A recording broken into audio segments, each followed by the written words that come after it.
Do you know how to change the order of any given integration? कैसे किसी भी given integration का order आप चेंज कर सकते हो? Let's understand here in this video. So here we can go with when we are having a double integration. Order कभी change होगा when you are having a question of double integration. तो when you are having a question fxy dx dy, this is the limit of x, this is the limit of y.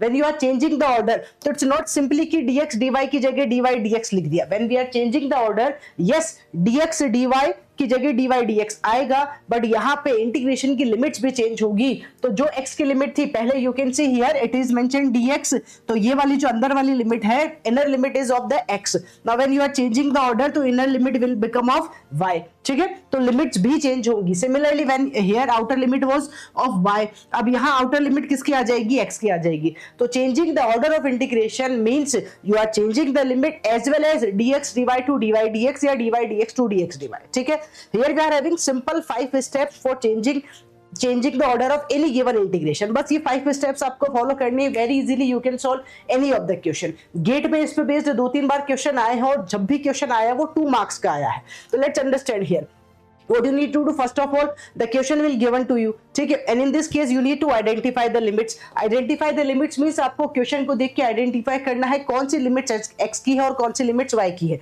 Just like here I am writing कि this is the limit of x, this is the limit of y, right? तो आपको identify करना होगा limits of x and y. Then here you need to identify the strip. Now why we need to use the strip?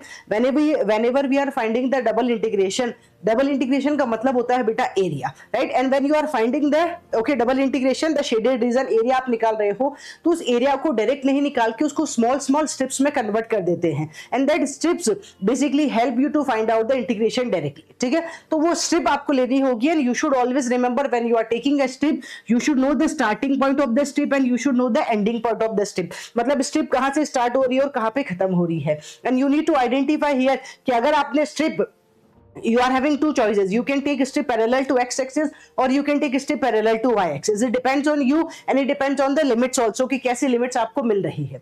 Again here the third step is you need to trace or draw the limits. Simply जो limits आपने यहाँ identify की थी, now you need to draw on the axis, x axis और y axis पे आपको उनको draw करना होगा. So it gives you the idea कि अभी क्या figure दिया है. And then after that you need to change the strip. ठीक है, you need to change the strip. मतलब अगर आपने पहले strip parallel to x axis ली थी, तो आप उस strip को चेंज करके पैरेलल टू y एक्सिस कर देंगे. अगर पहले y एक्सिस के पैरेलल ली थी, तो now you can change it and you can take it parallel to x axis. तो this is called the change the strip and hence the order is change. इससे ऑर्डर चेंज हो जाएगा. Thank you.